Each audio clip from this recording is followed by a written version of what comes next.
chair. Il a habité parmi nous. Le Verbe. Et le Verbe s'est fait chair. Il a fait son casque côté la note. La parole a mis un mot.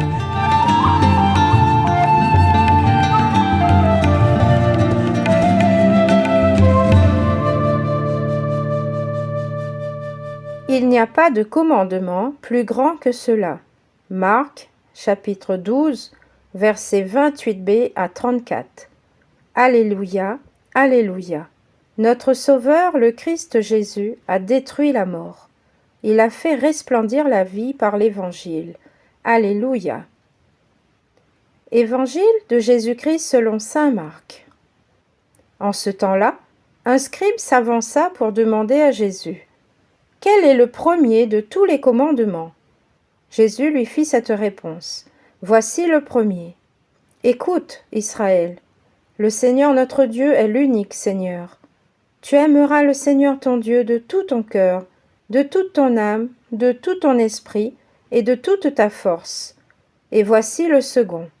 Tu aimeras ton prochain comme toi-même. » Il n'y a pas de commandement plus grand que cela. Le scribe reprit: « Fort bien, maître, tu as dit vrai. Dieu est l'unique, et il n'y en a pas d'autre que lui. L'aimer de tout son cœur, de toute son intelligence, de toute sa force, et aimer son prochain comme soi-même, vaut mieux que toute offrande d'holocauste et de sacrifice. » Jésus, voyant qu'il avait fait une remarque judicieuse, lui dit: « Tu n'es pas loin du royaume de Dieu. » Et personne n'osait plus l'interroger.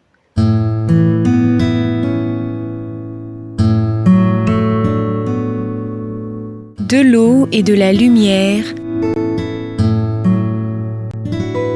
parole de vie.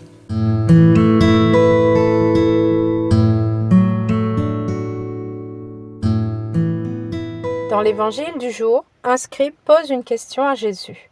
Je pense que cette question, elle nous concerne tous encore aujourd'hui. Quel est le premier de tous les commandements?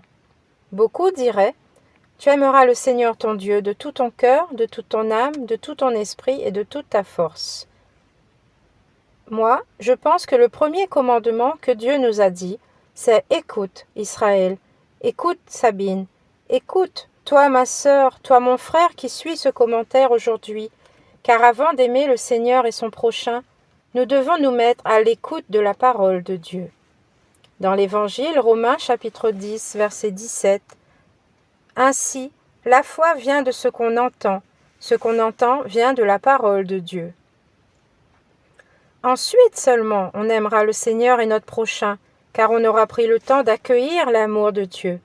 Oui, chers frères et sœurs, sommes-nous capables d'aimer si on ne se remplit pas à la source, c'est-à-dire à l'amour de Dieu lui-même? Dans le Nouveau Testament, le nom de Dieu est révélé. Dieu est amour. Jean, chapitre 4, verset 8. On peut connaître cet amour véritable grâce à Jésus et surtout à Jésus en croix. La pleine révélation de l'amour de Dieu nous est connue à travers son Fils Jésus. Dieu a tellement aimé le monde qu'il a donné son Fils unique. Jean, chapitre 3, verset 16. C'est sur la croix que la manifestation de l'amour divin est totale et parfaite. La preuve que Dieu nous aime, c'est que Christ est mort pour nous, alors que nous étions encore pécheurs, nous dit Romains, chapitre 5, verset 8. Chacun d'entre nous peut donc dire sans peur de se tromper: « Le Christ m'a aimé et s'est livré pour moi. » Racheté par son sang, aucune vie humaine est inutile ou sans valeur, parce que nous sommes tous aimés personnellement de lui, d'un amour passionné et fidèle. On peut voir dans toutes ses souffrances les marques de son amour pour nous. Aimer, ce n'est pas une émotion passagère, ni quelque sentiment romantique. C'est une décision de la volonté, quelle que soit la température du cœur. L'amour vrai va au-delà de l'émotion, de l'attraction. Il va au-devant des besoins de son prochain, sans compter le coût. L'amour chrétien n'est pas une relation égoïste entre moi et Dieu seulement. L'amour chrétien a une dimension trinitaire: Dieu, moi et mon prochain. J'exprime mon amour pour Dieu dans la prière, par exemple. Puis je me mets au service de mes frères, comme il me l'a dit. Maintenant, va. Certes, tes frères et sœurs, il a donné sa vie pour nous. Nous aussi, nous devons donner notre vie pour nos frères et sœurs. Notre réponse à son amour, c'est notre vie de foi, d'espérance et de charité. Croire, aimer le Seigneur et aimer notre prochain. La vie chrétienne est une grande école d'amour, dit Benoît XVI. Toute personne éprouve le désir d'aimer et d'être aimée.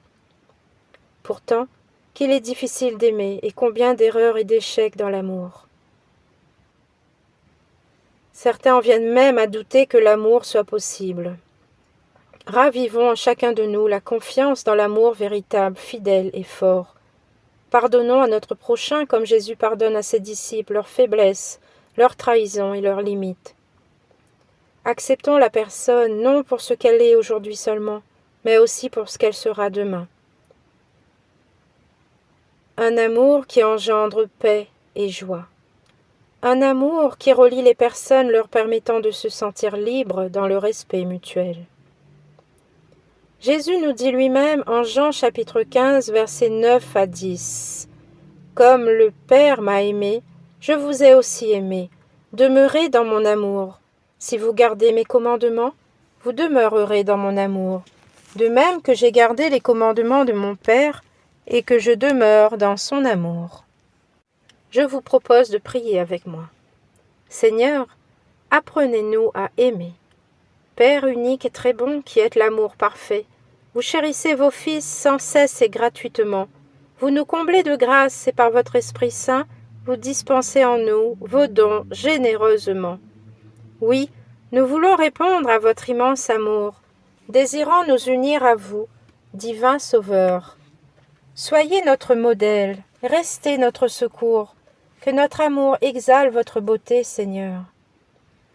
Enthousiasmez nos cœurs, sublimez tous nos actes, quand chacun de nos frères rencontrés en tout lieu, brille votre lumière, paraisse votre face, pour qu'ainsi nous puissions par lui vous aimer mieux. En vous existe une maison élaborée pour chaque enfant, que nous soyons mauvais ou bons, vous nous aimez également. Faites qu'à votre exemple, toujours nous pardonnions, même à nos ennemis les outrages blessants, que par votre clémence la paix nous retrouvions, pour la donner, Seigneur, d'un cœur compatissant. Que nous sachions prodiguer la chaleur de l'amour dans les cœurs rendus froids par l'angoisse ou la haine, et devenant amis des rejetés d'un jour, faites que notre présence adoucisse leur peine. Et si en nous montrant compagnons des souffrants, humbles, nous parvenons à embellir leur vie, leur distribuant un peu du bonheur des croyants, en nous livrant nous-mêmes, nous vous aurons servi. Faisons fleurir votre visage sur celui de notre frère, que notre bonté l'encourage, le consolant dans sa misère. Nous prions pour ces hommes, heureux ou malheureux, ils ont reçu la vie pour aimer à leur tour. Que votre grâce les touche, posez les yeux sur eux, qu'attirés vers le ciel, ils espèrent en vous. Lorsque sur le chemin nous rencontrons la croix, pour qu'elle soit plus légère, aidez-nous à l'aimer. Que votre amour transforme notre amertume en joie, nos faiblesses en ardeur, nos chagrins en gaieté.